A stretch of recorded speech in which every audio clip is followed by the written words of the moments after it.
할렐루야. 예, 주님의 이름으로 축복합니다. 따라 하실까요? 내세뿐 아니라 현세에도 누리는 복, 예, 그 복이 있길 축복합니다.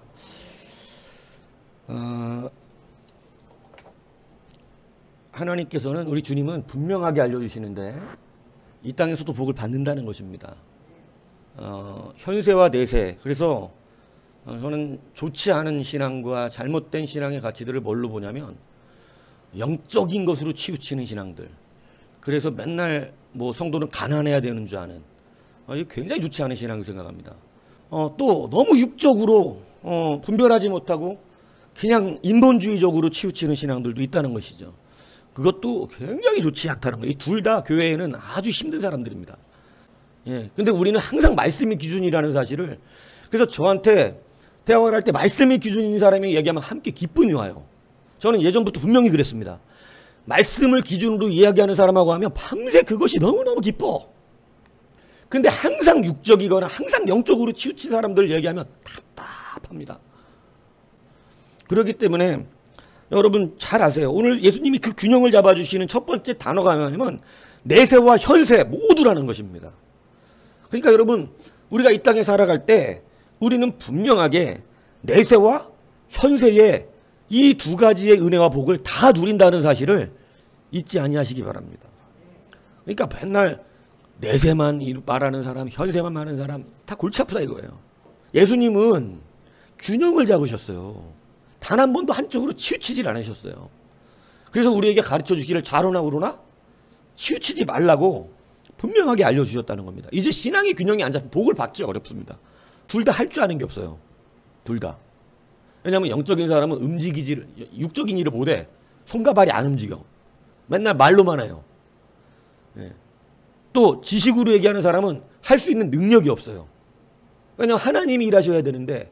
그렇기 때문에 여러분, 이제 오늘 이 말씀을 통해서 내세뿐 아니라 현세에도 어떻게 복을 받는가, 이거 분명하게 인지하시길 축복합니다. 예. 첫 번째가 뭐냐? 오늘 성경은 이걸 가르쳐 주고 있더라는 거예요. 내가 진실로 아멘이라고 말씀하신 겁니다. 무슨 얘기인지 알겠어요? 내가 아멘한다. 그러니까 주님 진실로 할 때는 아멘. 아멘이 뭐냐면, 여러분 이미 주님은 아멘의 신앙으로, 그래서 아예 시작하기 전부터, 말하기 전에 아멘하고 시작해버려. 우리는 듣고 고민을 하지만 주님은 아멘하고 말씀을 하시고 아멘하고 순종하시고. 여러분 무슨 얘기인지 이해가세요? 예, 주님의 아멘은 항상 서두에 나와. 예, 내가 진실로 진실로, 내가 아멘 아멘. 주님은 아멘 아멘을 두 번을 좋아하세요. 아멘 아멘 이렇게. 예. 그래서 옛날에 부흥사들 가운데 아멘 아멘 이거 좋아하는 사람이 있어요. 저도 흉내 냈었어요 옛날에 전사 때. 아멘 아멘 이렇게. 예. 아멘 아멘. 세 번 해야겠어요. 아멘 아멘 아멘. 예? 아멘. 오 할렐루야. 예. 그래서 아멘은 중요하다. 믿습니까? 예. 그래서 아멘은 분명히 얘기하지만 성경은 두 가지로 균형을 맞추라는 거예요. 예. 입술로 선포해야 되고, 그죠? 삶으로 맞춰야 된다. 이게 쉽게 얘기하면 여러분 심령의 우리의 영적인 아멘도 있어야 되고, 그리고 우리의 육적인 아멘도 있어야 한다는 것이에요. 이 두 가지가 다 돼야 돼요. 믿습니까? 예. 그래 치우치면 안 돼요. 자, 첫 번째는 뭐냐? 분명히 기억하십시오. 삶의 목적이 분명히 서야 한다는 것입니다. 무엇으로 사느냐? 여러분 다시 한번 이 말씀을 잘 붙으시기 바랍니다. 오늘 주님께서 우리 가운데 진실로 아멘 너희에게 이른다. 나와 복음을 위하여 집이나 형제나 자매나 어머니나 이렇게 하는데, 일단 목표가 앞에 딱 나와 있어. 어떻게 살아야 된다 그러면 나와 복음을 위해 사는 거라는 거예요. 그러니까 여러분 이 말씀을 이제 잘 들으세요. 여러분의 생각으로 사시면 안 돼요. 나와 복음을 위하여 사는 것, 이게 첫 번째예요. 여러분의 인생이 확실하게 이제는 목적을 분명히 하세요. 강 집사님 왜 사세요? 강승지 집사님 왜 사시냐고. 예? 이렇게 웃으면서 거짓말을 하세요.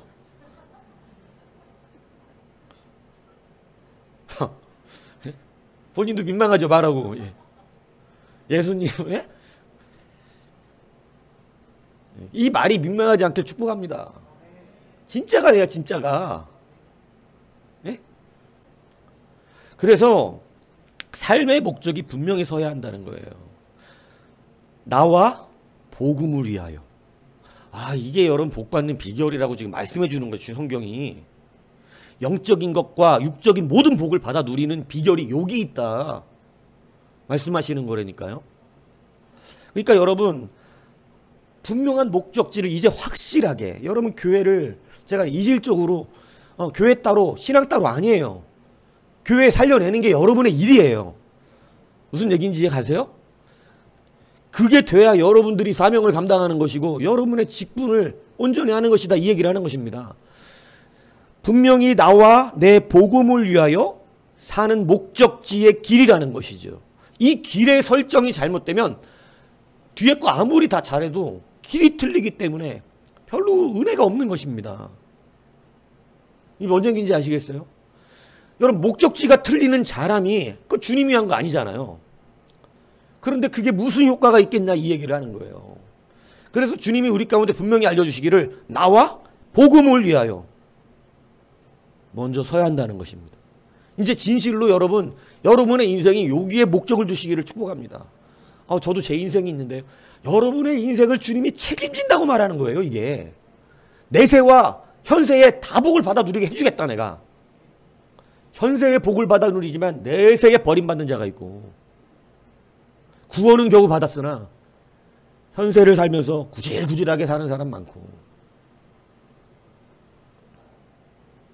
여러분, 그러나 이 땅에서도 하나님의 놀라운 은혜들을 누리면서 이왕이면 여러분 똑같은 가치일 수 있겠지만 여러분 크게 많이 사람들 돕고 이럴 수 있기를 바랍니다.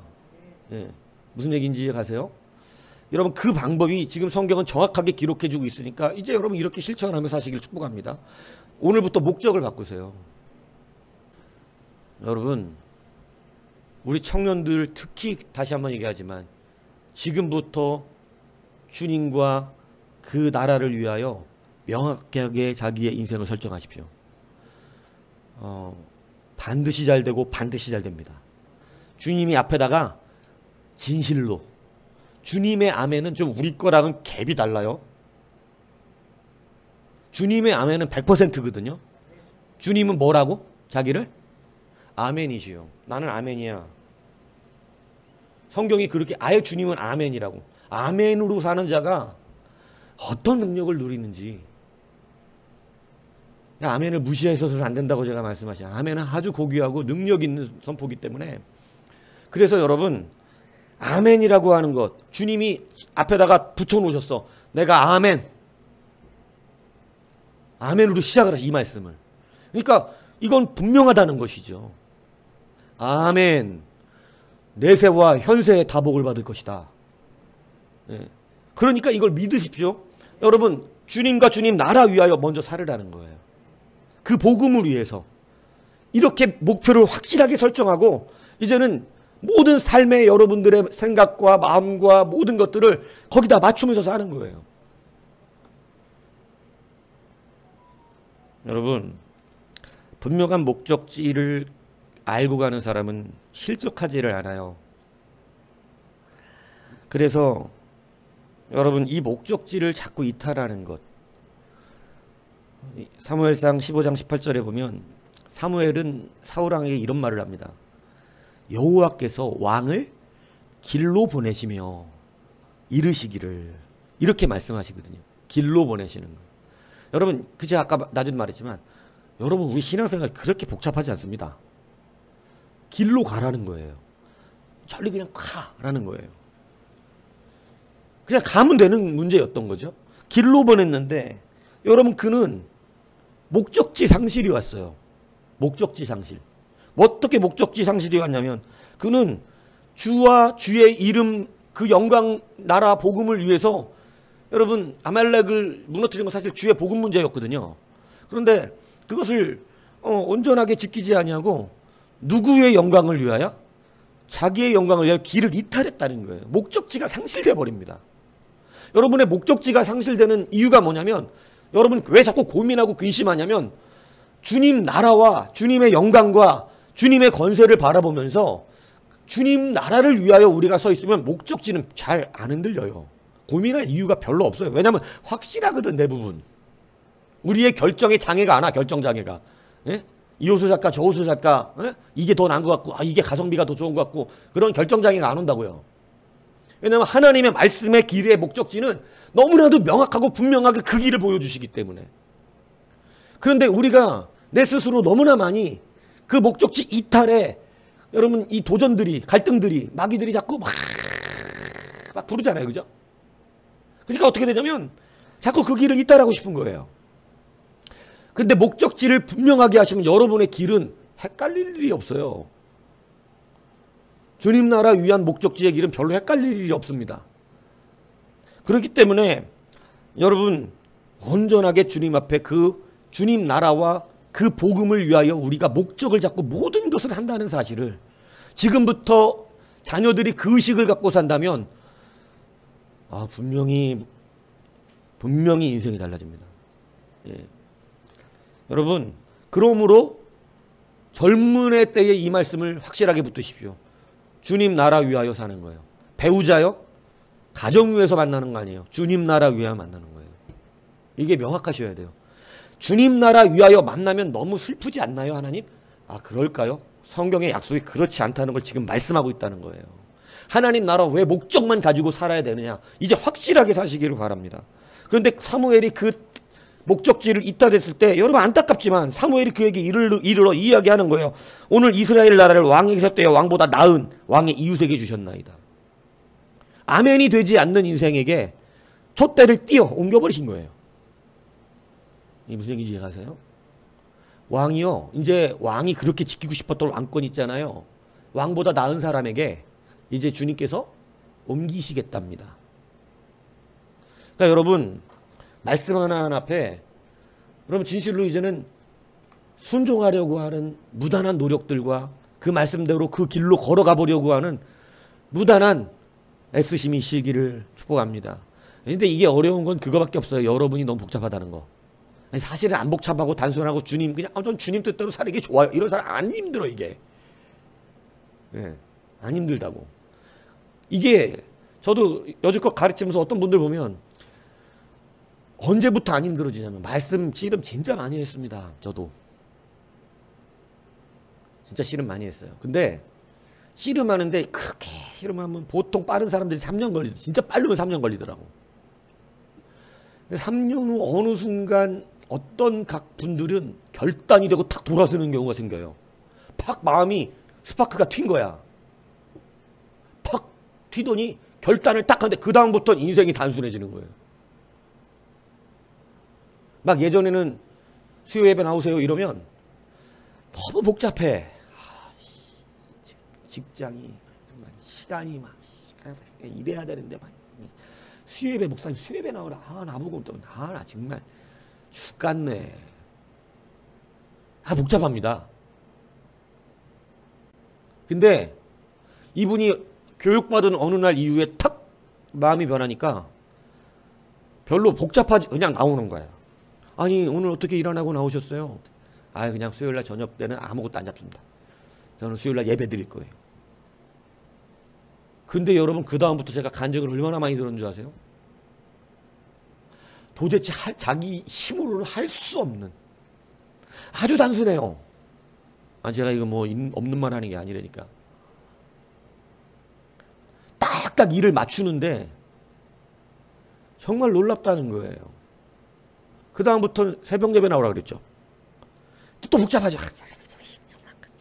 내가 아침에 나가는 시간이 몇 시인데 내가 새벽 예배를 정말. 근데 여러분 결단한 사람은 단순해요.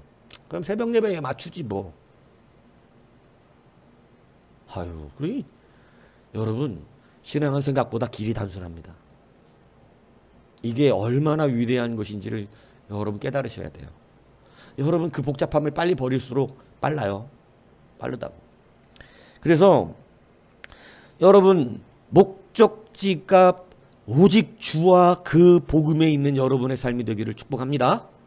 여러분 그렇게 사셔보려니까. 왜냐하면 이제 뭘로 살 건데. 이제 여러분이 구하는 거 지금서 뭐 하기 쉽지 않잖아요. 그냥 주님 나라 위에 한번 살아보시. 남은 인생 어떻게 변할지도 모르니까. 혹 알아요? 수년 내에 뭐를 해주실지. 제가 이 말을 하고 되는 사람은 100명 중에 한 두세 사람이 있더라고.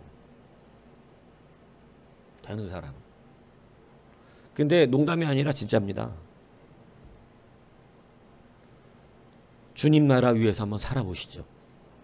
그 복음을 위해서. 왜냐하면 이제는 해봤잖아, 다 우리가. 제가 늘 얘기하잖아. 해봤잖아. 열심히 내 인간적으로 한번 살아보려고, 그죠? 예, 근데 이제는 그냥 그래 한번 말씀 믿어보고 주님 나라 위해서 한번 살아보자. 어떻게 되나 보자. 한번 해보세요. 예, 어떻게 되나 저도 좀 보게. 예, 저는 본 사람들이 좀 있어요. 예. 그러니까 여러분 사울왕은 그 길을 벗어나고 자기의 영광, 자기의 은혜, 자기의 권세를 갖고 나가니까 결국은 주님이 촛대로 옮겨버리시더라는 거예요. 그죠? 아멘 되지 않는 인생을 살아버린 거예요. 그런데 다윗을 보실까요? 다윗은 어려서부터요. 하나님의 나라와 그 나라 복음을 목적으로 삼습니다. 여러분 보세요. 다윗은 하나님의 나라와 복음이 목적지인 것이 어릴 때부터 티가 나요. 골리앗 앞에 나갔을 때 하나님을 모욕하는 자에게 그가 분노한 것은 골리앗이 하나님을 어떻게 했다? 모욕했다. 하나님의 이름. 그 이름이 모욕당하는 것에 참을 수가 없는 그러한 것이 나온 거예요. 그래서 골리앗 앞에 나갈 때 그가 뭐라 그러냐면 너는 칼과 창과 단창으로 내게 나오지만 나는 만군의 여호와 이름 곧 네가 모욕하는 그 이스라엘 군대의 하나님의 이름으로 나간다. 그는 하나님의 이름, 주님, 그 복음의 권세 어찌 할례 받지 않은 말씀 없는 자가 하나님이 신이 아닌 자들이 여러분 이게 누구의 이름으로 사는 거예요? 하나님의 이름이에요. 다윗은 어릴 때부터 그랬어요. 여러분 다윗이 왕이 되고 나서도요. 여러분 그가 무엇을 찾아 나서죠? 하나님의 법궤를 찾아 나섭니다. 여러분 이게 왜 놀라운 줄 아세요? 법궤가 어떻게 되는 거냐면 다윗이 일어나 자기와 함께 있는 모든 사람과 더불어 바알레 유다로 가서 거기서 하나님의 궤를 메어 오려 하니 이 궤는 그릇들 사이에 자정하신 만군의 뭐라? 만군의 뭐라? 만군의 뭐라? 눈 이쁘게 뜬다고 안 봐줘. 뭐라? 뭐라 그랬더니 뭐라? 만군의 여호와의 이름으로 불리는 것이라. 법궤는 뭐로 불린다고? 여호와의 이름.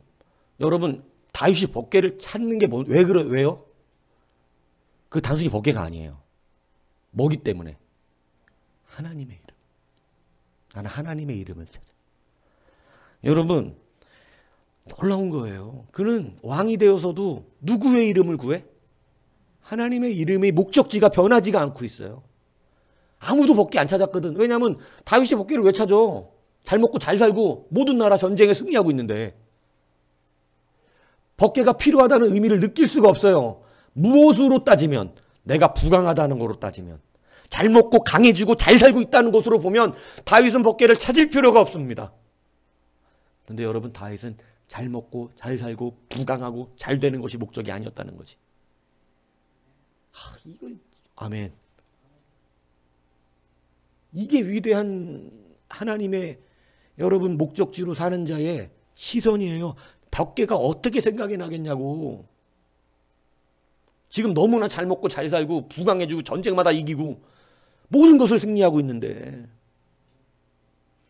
그게 목적인 사람은 법궤가 기억이 안 나겠지. 근데 하나님의 나라와 그 의와 그 모든 이 여러분 이름 여기 나와 복음이라고 돼 있지만 다른 복음서에는 하나님의 나라로 돼 있기도 하고 내 이름으로 돼 있기도 해요. 같은 말을 하는 거예요. 나와 복음은 하나님 주의 이름과 하나님의 나라를 같이 똑같은 말이에요. 뭐 그렇게 알아들으시면 되는 거예요. 그러니까 여러분 보면 이 다윗은 하나님의 이름을 계속해서 무엇으로 삼고 있었다? 목적으로 삼고 있었다. 그걸 위해 살고 있었다. 그렇기 때문에 법궤를 찾아온단 말이에요. 그게 목적이 아닌 사람이 어떻게 지금 자기 너무나 잘 나가고 있는데 그게 기억이 나겠냐고. 이해가세요? 잘 먹고 잘 살고 지금 이렇게 부자가 됐는데 그게 중요한 게 아니야. 이 사람은.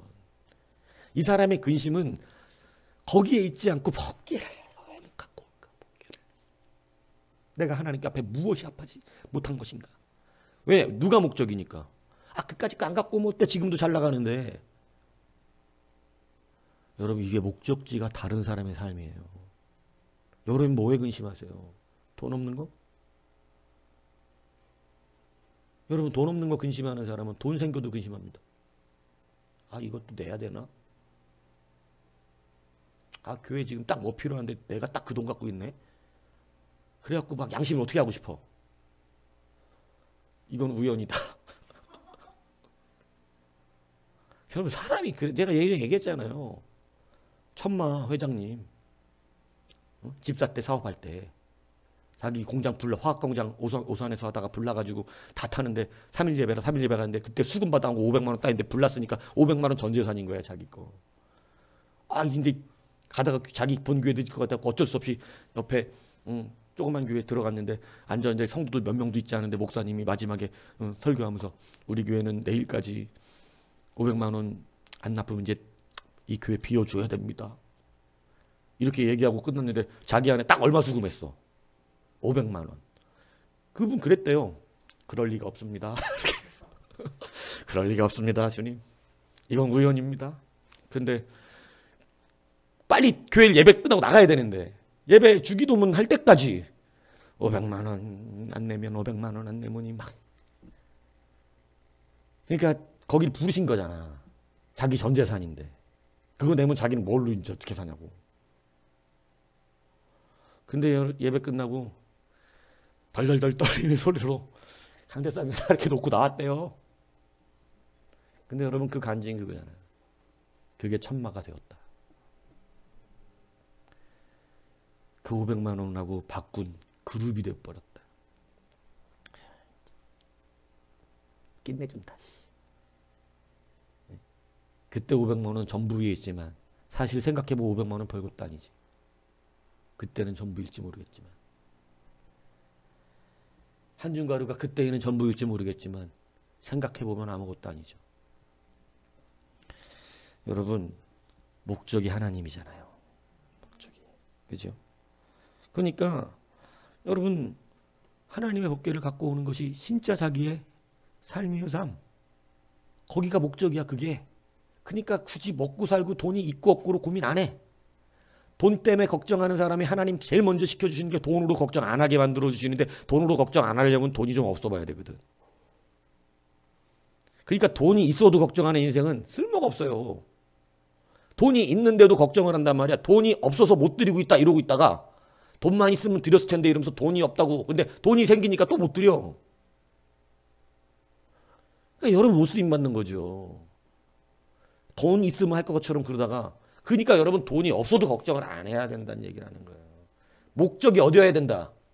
하나님이면 걱정을 안 하지. 목적이 돈이면 돈 걱정하게 돼 있는 거예요. 믿습니까? 그렇기 때문에 여러분이요. 확실하게 목적지를 주님께 두십시오. 이제 여러분이 다윗이 목적 그래 다윗이 그렇게 해서 법궤 갖고 왔어. 근데 그러면 좀 된 것 같은데 여러분 나중에 뭐라 하면 이렇게 말을 해요. 다윗이 일어나 자기와 함께 있는 모든 상관으로 그가 다윗이 뭐라 그러냐면 이렇게 얘기합니다. 선지자 나단에게 이르다. 나단에게 이르되 볼지어다. 나는 백향목 궁에 살거든. 하나님의 궤는 휘장 가운데 있도다. 아 참 이분은요. 온통 이제 갖다 놨으면 된 거 아니야 휘장 가운데다가. 모세식의 장막을 지어놓은 거죠. 근데 가만히 생각했는데 천막에다가 주님의 궤는 모셔놓고 자기는 백향무 나무집에 화려한 성전에 살고 있는 거예요. 너무 이건 말이 안 되는 거예요. 다윗의 입장에서. 하나님 중심인데 이게 하나님 중심이 아닌 거예요. 그래서 궁전 짓기를 구합니다.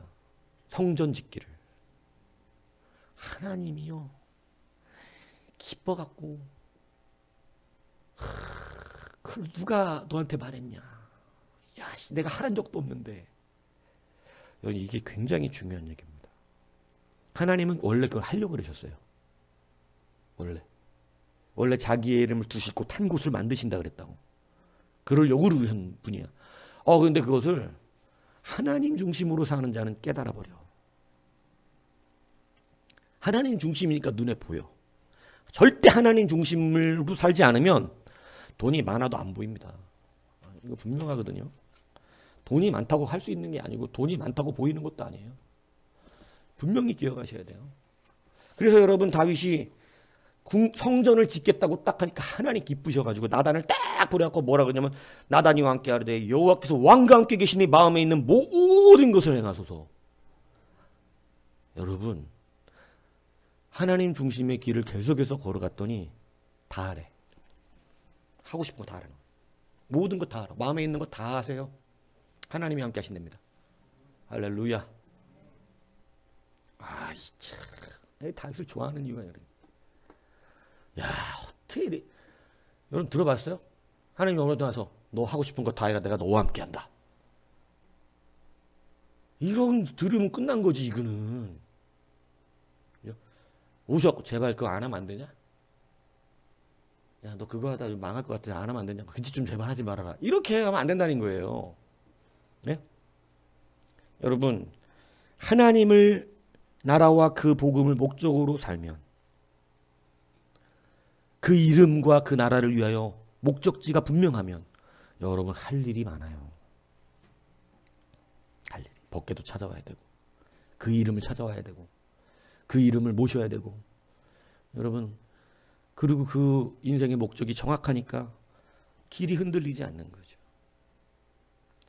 다윗이 치명적인 몇 가지의 죄를 짓는데 밧세바 취하고자 은폐하고 우리아를 죽이고 그랬었잖아요. 그리고 자기 아내로 데려오잖아요. 여러분 이때 다윗이 지은 죄가 뭐 사람 죽이고 간음하고 뭐 이런 죄로 우리는 그런 죄로 굉장히 크게 여기고 있지만 사실은 하나님은 그걸 크게 여기고 있지 않아요. 다윗의 진짜 죄가 뭔지 아세요? 나단이 와서 정확하게 말해줍니다. 이 일로 말미암아 여호와의 원수가 크게 비방할 거리를 얻게 하였으니 당신이 낳은 아들이 반드시 죽으리이다. 그러니까 간음과 살인죄는 하나님 용서해 버리셨어요. 근데 하나님이 정말로 다윗이 그 짓을 통해서 정말로 크게 잘못된 것은 뭐냐면 원수, 하나님의 원수, 악한 마귀 사단, 이러한 그러한 하나님을 대적한 그 자들이 하나님을 비방하는 거예요. 보시라고 지금. 하나님은 다윗의 죄가 그거라는 거예요. 여러분 주의 이름을 먹칠해 버렸어. 여러분 이거 잘 알아들으셔야 됩니다. 우리가 수없이 세상의 모든 죄악들을 짓지만 여러분 죄의 진짜 무서운 건 뭐냐면 주의 이름을 땅바닥에 내 꽂아버리는 거예요. 주의 이름을 위해서 살질 못하고 다윗이 지금까지 누구의 이름을 위해 살다가 주의 이름 세우면서 살았거든. 근데 하나님 얼마나 실망하셨냐면 아니 지금까지 내 이름을 그렇게 영광을 바라보며 살아왔던 자가 어느 순간 나귀에게 속아서 하나님의 이름을 땅바닥으로 곤두박질 치게 만들어버린 거예요. 주의 이름을.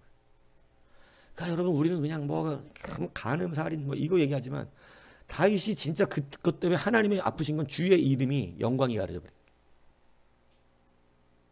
여러분 뭐가 큰 죄인지 아시겠어요? 여러분 주의 이름으로 사시지 않으면 여러분은 주의 이름을 수시로 땅바닥에 꼽아버립니다.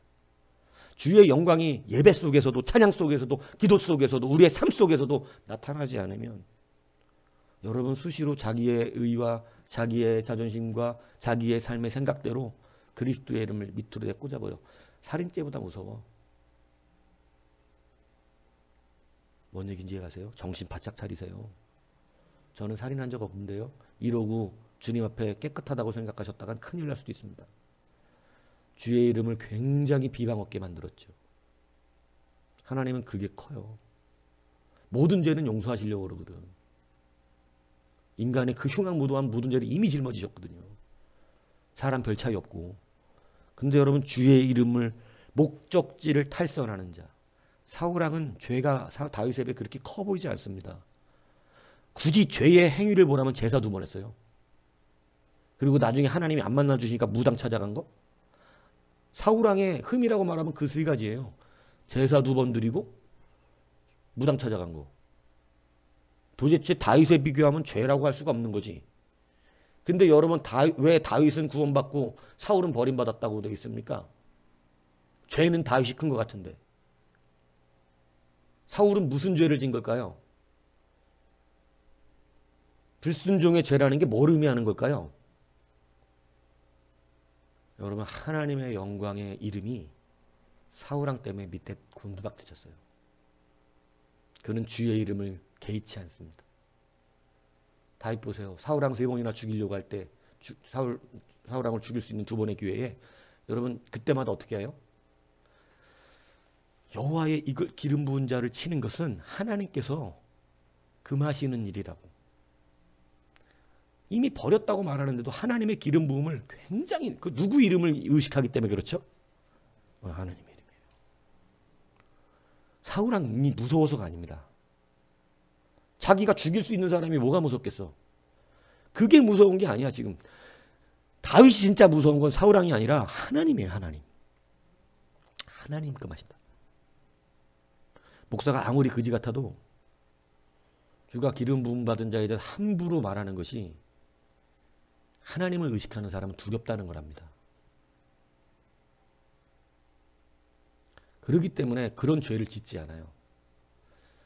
그런데 여러분 굉장히 우스운 것은 그렇게 함부로 했을 때 누구의 이름이 땅바닥에 곤두박질 치느냐? 하나님의 이름이에요. 나중에 보시라고. 그 사람의 죄가 어떻게 취급되는지. 버림받는 죄가 됩니다. 버림받는 죄. 그래서 주기도문은 그 짓 하지 말라는 거예요.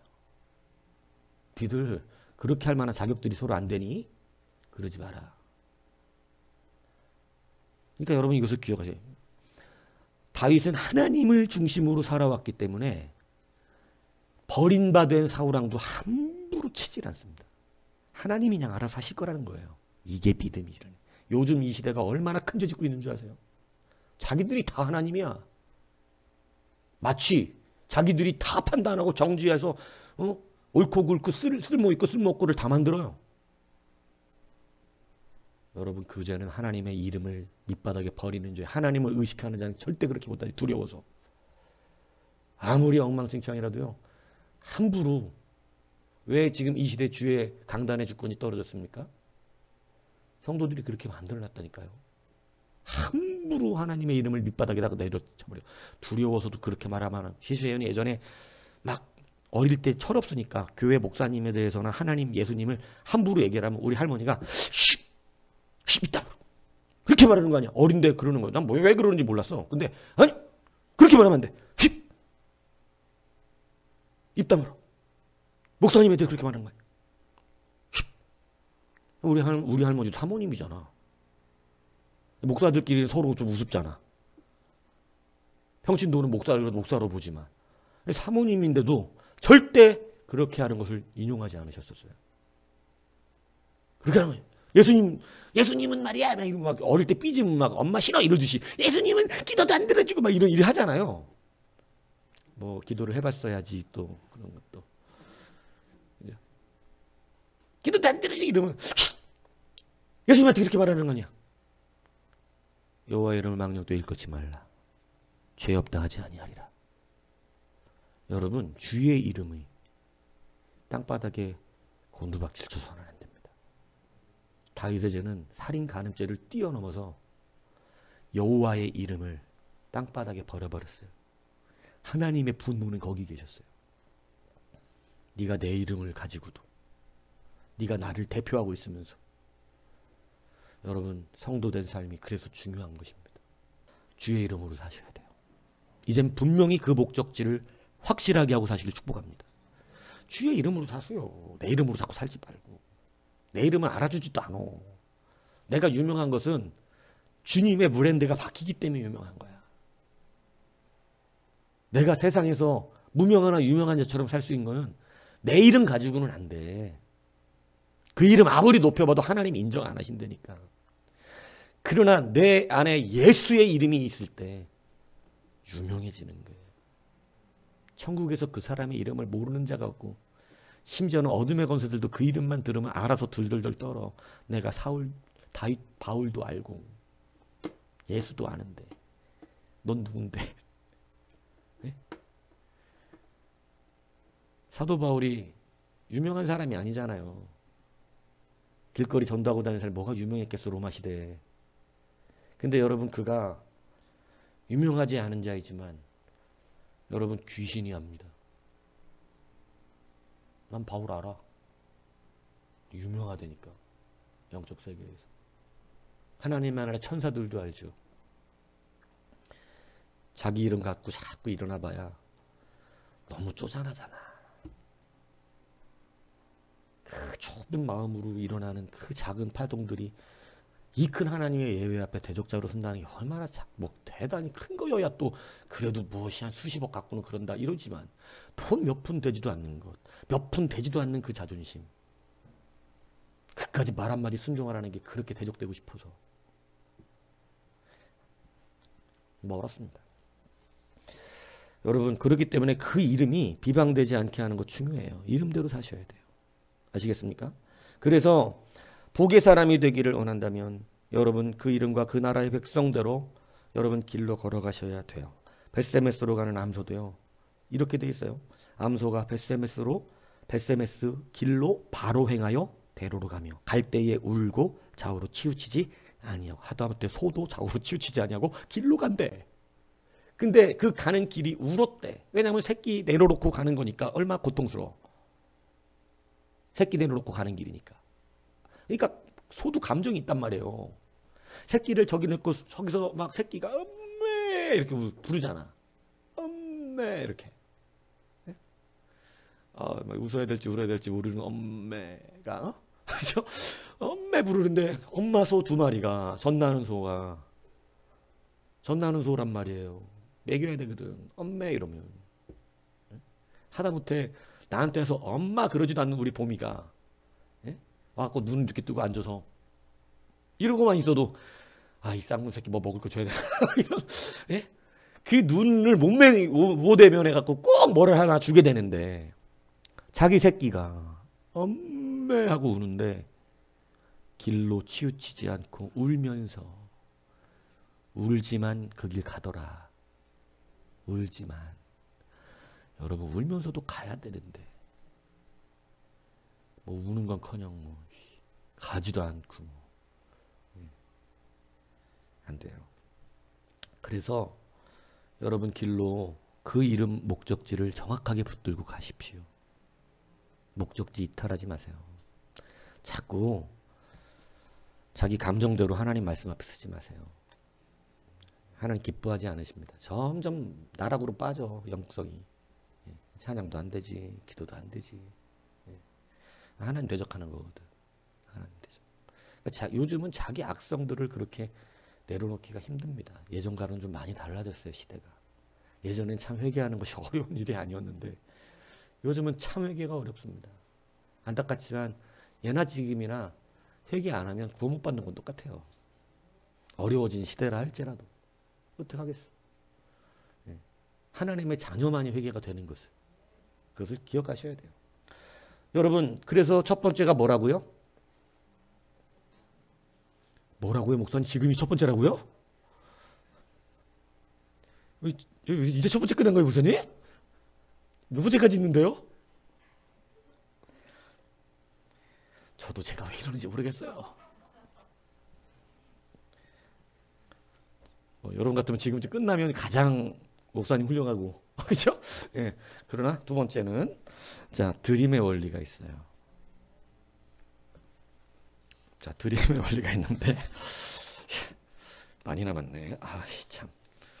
자 여러분 오늘 본문을 보면 진실로 저는 주님이 진실로라고 할 때 너무 심장이 설레요. 여러분도 그러시나요? 주님이 진실로 아멘이라는 단어인데 내가 아멘이라고 말씀하시면서 벌써 이미 하나님께 아멘으로 영광 돌리기 시작하는 거죠. 아멘 진실로 이럴 때 그 말씀이 너무 좋아요. 그죠? 어떻든 간에 근데 진실로 이러고 뒤에 말이 좋나요? 나와 복음을 위하여 집이나 형제나 자매나 어머니 아버지와 자식의 전토를 버리래. 좀 진실로 설레었다가 이렇게 돼. 그죠? 버리래요. 여러분 도전 줍니다. 확실하게 하나님 사람으로 사세요. 그냥 어설프게 살지 말고 버려 그냥. 버리라고. 여러분, 여기서 버린다는 의미의 첫 번째는 저번에도 얘기했지만 하나님이 1번이란 뜻이에요. 그 1번이 바뀌지 않게 사는 거예요. 여러분의 1번이 혹 집안 식구들 때문에 바뀐다? 그럴 수 없다 얘기하는 거예요. 무슨 얘기 하시겠어요? 아, 저는요 우리 자식이 1번이에요. 그러면 교회 좀 힘듭니다. 저는 남편이 1번이에요. 아, 힘들어요. 아내가 힘들어요. 저는 우리 엄마 아빠인데 힘들다고. 나는 그 이가 힘듭니다. 요즘 찬영이가 교육을 받아가지고 전화를 자주 해요. 자주. 네? 자주 막 해서 목사님 해서 너 왜 전화했어? 목소리 듣고 싶어서. 시끄럽고 빨리 지영이한테 전화를 예 하고 끊어. 아, 예, 그렇죠. 지영이 전화를 빨리 끊어 그냥 막. 자기도 왜냐면 나한테 시간 낭비하고 싶지 않거든요. 예. 근데 여러분, 우리가 하나님이 1번이 되어야 된다는 거, 이게 변함없다는 거예요. 1번으로 유지하고 사는 거 생각처럼 어렵습니다. 쉬운 일 아니에요. 1번으로 살면 고통이 와요. 하나님이 1번이면. 근데 그냥 그렇게 살래요. 그것 때문에 하나님이 1번인지 다른 사람이 1번인지 헷갈리지 않으라는 얘기예요. 명확하게 주님 말씀은 나와 내 이름을 위하여 사는데, 두 번째가 뭐냐면 그냥 네 가족 전부 다 드려버려 그냥 하나님 앞에. 이거 여기 성경 말씀 버리라고 돼 있지만 저는 버려를 뭐로 해석하냐면 드리는 걸로 해석하잖아요. 그죠? 그러니까 다 버리라는 거야 그냥 싹. 도저히 뭐 그것 때문에 안 되겠으면 버려. 명확한 말씀이에요. 주님은 뭐 이거 더도 말고 뭐 이거 아무리 미화시켜 갖고 뭐 예수님이 그렇게 말씀하실 리가 없어 이렇게 뭐 자꾸 꾸미고 말을 하지만 그냥 솔직히 그냥 버리래. 그냥 주님 앞에 충성하래. 자, 왜 그러라고 말하는 것인가? 내가 그것을 붙잡으려고 어떻게든 내 힘대로 그 사람을 변화시켜보고 내 힘대로 그 사람 위로하고 어떻게 좀 잘해가지고 뭐 예수 믿게 만들어보고 어떻게든 같이 되게 이렇게 하니까 맨날 내가 양보하잖아. 예수님 2번으로 밀어버리잖아. 죽어도 안 된다는 얘기예요. 사실 솔직히 말씀드립니다. 그렇게 해봐야 안 된다는 거예요. 근데 차라리 그냥 하나님 1번으로 살아버리면 주님이 이렇게 얘기하고 있어요.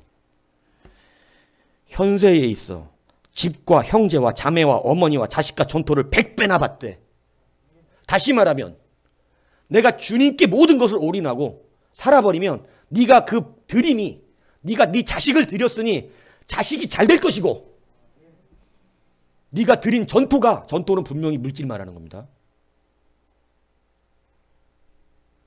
100배를 얻게 될 것이다. 다시 말하면 네가 예수를 똑바로 1번으로 믿으면, 네가 나 믿느라고 손해보고 나 믿느라고 내려놓고 드렸던 거 내가 100배 갚아줄 테니까, 그 사람 내가 변화시킬 테니까 너는 예수 똑바로 믿어라. 이 얘기 하시는 거예요. 그냥 간단하게 말하자. 이거 막 꾸몄고 주님은 버리라 그런 게 아니고요. 여러분 사랑하고 신경 쓰지만 이렇게 자꾸 이제, 왜냐면 우리 또 서로 좀 덜 불편하게 설교해야 되니까. 근데 저는 귀찮습니다. 그런 것도 하기도 이제. 아니 이거 그거 아니야. 그냥 버리라는 거야. 진짜로. 그냥 주님 1번 자꾸 방해하면 그냥 주님 1번으로 살아버리라는 거예요. 이해가세요? 진짜 그럴 마음이 있냐고 묻고 계신 거예요. 복음이 1번이냐. 그러면 100배 줄게. 네가 진짜로 그런 마음으로 주님이 진짜 1번이면 100배를 주겠다. 하나님이 변화시켜요.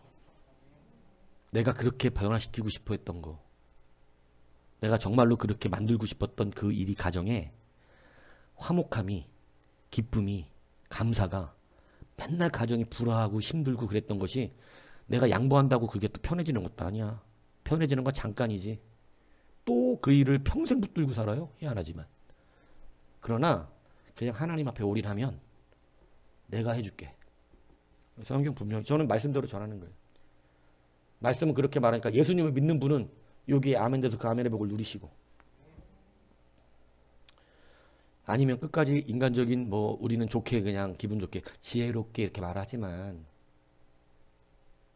사실은 그렇게 해서 되셨었던 적이 있습니까? 이제는 좀 솔직해지자 이거지. 다시 말하지만 오직 믿음입니다. 그냥 주님께 맡기는 거예요. 드리는 거야 그냥. 아 주님이 알아서 해주세요. 저는 주님밖에 몰라요. 그래? 진짜 해줘야겠는데 이렇게 되는 거예요. 있습니까? 주님의 사람으로 사십시오.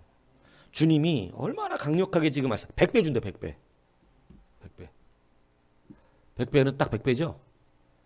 그거 말하는 거 아니죠. 여러분 그냥 주님이 1번으로 충실하게 살아가세요. 여러분이 못 고치고 여러분 뜻대로 안 됐던 가정들, 여러분 마음대로 안 됐던 자식들, 여러분의 마음대로 안 됐던 모든 삶들, 상황들 하나님께 드려버리고 그냥 주님이 1번으로 살면 그러니까 해결해 주신다는 거예요. 그러니까 자꾸 그거 붙들고 괴로워하고 힘들어하고 주님 너무 힘듭니다 이러고 와서 궁상 떨지 말고 그냥 주님 올인하고 살면 주님 해주신대. 믿음에 좀 이런 패기가 있어야 되는 거 아니겠어요? 그죠? 여러분, 그래서 어떤 사역자들은 그런 말 저한테 하시더라고. 저는 뭐 하나님 뭐 일하는 거 참 사명 뭐 이런 거 좋은데 저는 솔직히 가족이 1번입니다 그러더라고요. 이제 뭐 어떻게 하겠어요? 요즘 시대 사역자들이 그런데 뭐 이해할 수가. 이제 야, 여러분 사역자가 이 정도 말하면 성도들도 당연한 거 하나님 1번 되기 쉬운 거 아닙니다. 내 가족이 먼저죠 항상. 근데 여러분 분명히 그건 믿음 없는 소리입니다. 가족을 살리고 싶고 가족이 화목하고 싶고 가족이 그리스도 안에 하나가 되고 싶습니까? 그럼 여러분은 주님 앞에 올인하셔야 될 것입니다. 정말 주님 앞에 모든 것을 드려버려야 될 것입니다. 오늘 성경이 너무나도 강력하게 구체적으로 말씀하시기를 집이나 형제나 자매나 어머니나 아버지나 자식이나 전토를 벌인 자는 집과 형제와 자매와 어머니와 자식과 전토를 100배나 받는다는 거예요. 하나님의 원리가 이거예요. 그냥 드리면 받는다는 거예요. 근데 여러분 우리가 자꾸 이제 확실히 그렇게 결단돼서 살지를 못해요. 그러나 이제는 요즘 교육자들도 사역자들도 그런 소리 하니까 일반 성도 얼마나 힘들겠어. 이해합니다. 그렇지만 이해는 하지만 주님께 그렇게 되지 않으면 못 받는다 이 얘기하는 거예요. 못 받아. 왜냐하면 알아서 하셔야 돼. 여러분의 지혜롭게. 근데 여러분 이제는 여러분의 지혜로 안 된다는 거 깨달으시지 않았나요?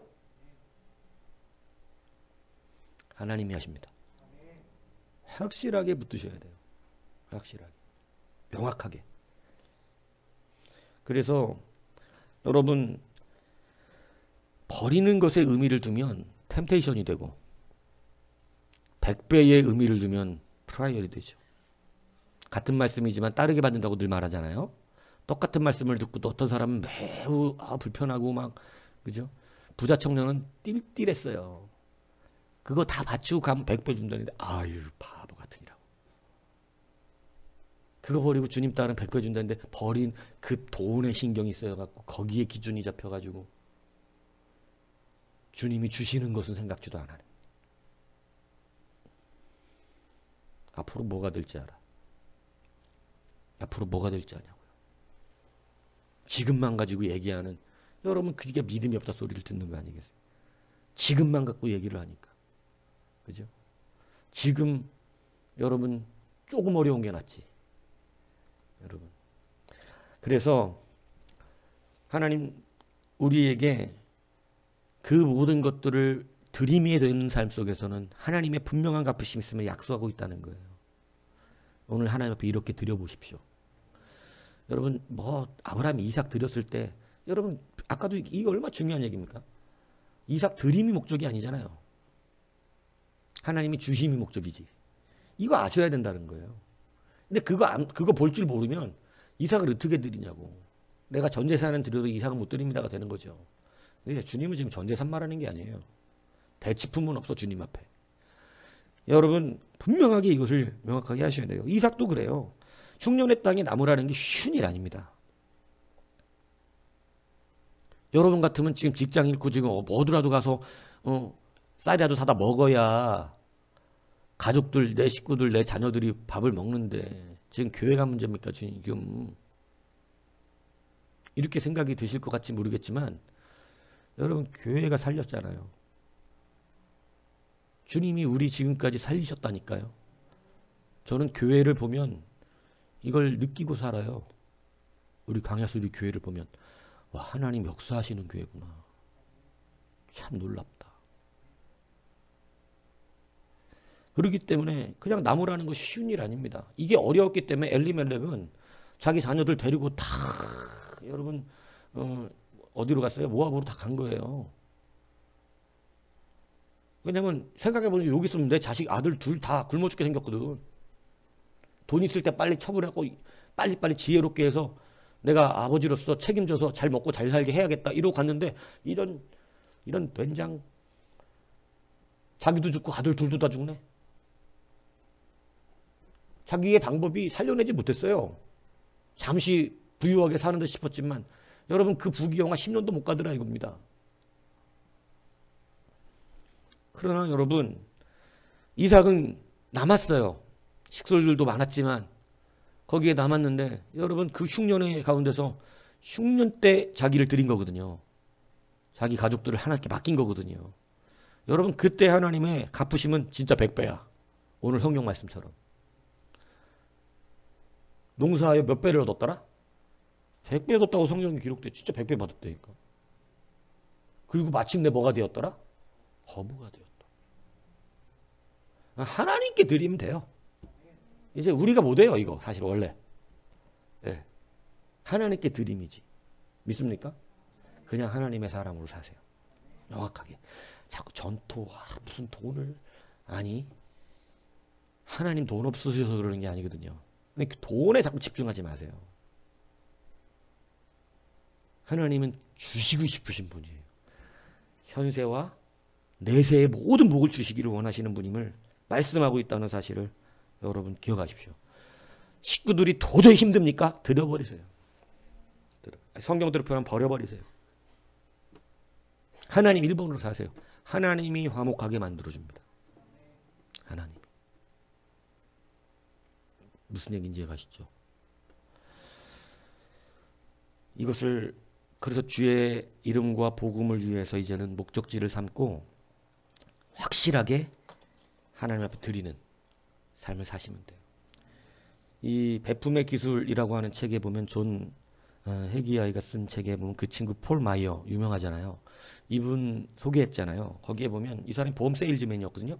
이제 27살에 여러분 억만장자 됩니다. 엄청난 부자가 돼요.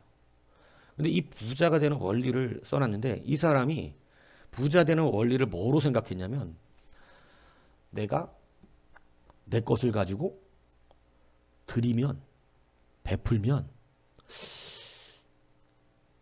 내가 베푸니까 나한테 돈이 들어올 것이다.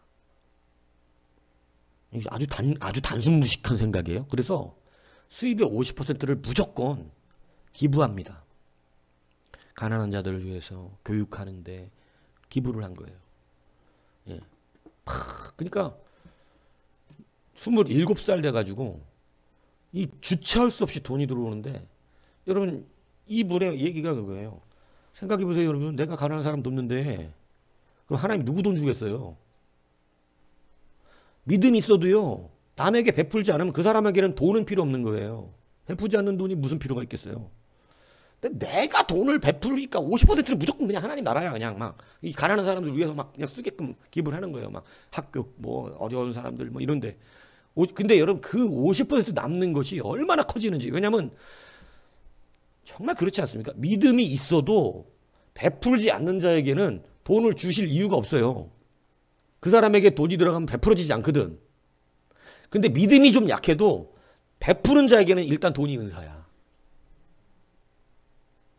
돈이 은사가 되셔야지. 돈은 버는 게 아닙니다. 돈은 은사예요. 돈을 세상적인 가치관으로 벌고 모으는 것으로 생각한다면 돈은 여러분의 능력이 되질 않습니다. 근데 돈도 은사예요. 은사일 때는 고귀해지는 것입니다. 무슨 얘기인지 아세요? 그러니까 이 사람은 50%를 그래서 여러분 이 사람이 그렇게 베푸는데 문제는 뭐냐면 이 사람이 이렇게 유명해지니까 책을 많이 여기저기서 쓰라고 그래서 책을 쓰는데 이 책으로 버는 돈만 1년에 여러분 전 세계적으로 다 번역돼서 팔린 이 책으로 버는 돈만 수십억이라는 거예요. 책으로만. 이 맥마이어라는 분 쓴 책들이. 막 보험사에서 그 비법에 강연 다니고 막 보험 안 했는데 돈을 엄청나게 벌어요. 막. 처음엔 보험회사 세일즈맨이었는데. 보험에도 이렇게 돼요. 보험에도. 여러분 부자가 된다니까. 하나님 앞에 내세와 모든 것들을 쓰임받을 수 있는 실질적인 것은 드림에 있다는 거예요. 이것은 성경이 말하는 100% 정확한 원리입니다. 심는 자가 거둘 수 있는 것이지. 많이 심으면 많이 거두고 적게 심으면 적게 거둔다는 말이 이 말이라. 여러분 이거는 그냥 바로 땅의 원리잖아요. 그렇기 때문에 여러분 드림이 얼마나 큰 능력이 되는지를 믿으셔야 됩니다. 하나님을 믿기 위하여 복음과 그 이름을 위해서 내가 내 모든 것들을 주 앞에 드릴 수 있다면 모든 것을 백배나 받는 역사가 일어납니다. 성경은 그것을 분명히 말씀해주고 있어요. 뭐 의미 없이 무슨 막 자꾸 청빈 얘기하는 이런 거 저는 청빈 다 이런 거 별로 안 좋아하는데 청빈이 어딨어? 자꾸 그런 말 갖다 만들면 안 돼요. 그냥 하나님의 뜻 안에서 살아가는 거예요. 자꾸 그런 거 말해가지고 막 무슨 부자로 만들려고 하거나 가난한 사람을 만들려고 하는 시도는 치우친 겁니다. 그게 아니에요. 내세와 현세 둘 다 여러분 그냥 하나님의 은사로 사는 거예요. 부자도 소용없고 가난한 것도 소용없습니다. 우린 그게 중요한 게 아니거든. 하나님의 나라와 의가 중요한 거예요. 왜 자꾸 돈으로 청빈 만들어? 그게 기준이 아니야. 청빈. 돈이 기준이 아니라고. 우리는 그의 나라와 그 의가 기준이라니까. 그러니까 자꾸 깨끗한 부자가 되고 싶어하고 그 부자가 안 되니까 오히려 반대로 가난해야 깨끗하다고 말하는. 우리는 오직 예수 이름이 정확하셔야 된다니까. 우리가 무슨 깨끗한 부자로 사는 걸 원하는 거예요? 우리 그런 인생 추구하지 않아요. 우린 예수 이름으로 사는 걸 추구하는 거지. 기준은 오직 예수 위에 사는 거예요. 가난해도 되고 부자도 되어도 되는 거예요. 그러나 현세와 내세의 하나님은 그 은사를 쓰시는 거예요. 그걸 성경은 분복이라 말해요. 그래서 여러분 분명하게 이렇게 말씀하고 있죠. 잠언은 흩어 구제하여도 더욱 부하게 되는 일이 있나니 과도히 아껴도 가난하게 될 뿐이라.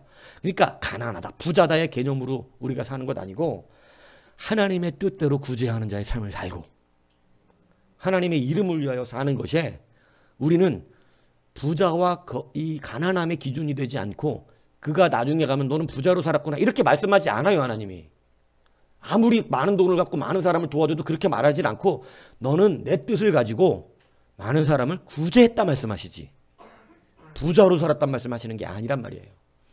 그렇기 때문에 이제 우리는 기준 가치부터 자꾸 그렇게 자꾸 포장한 청빈 이렇게 만들지 말고 우리는 그냥 주님 나라 위에 사는 것입니다. 자, 그런데 마지막으로 이거예요. 무엇과 함께 봤는데요. 무엇과? 박해. 박해가 분명히 고난이 있다니 고난이.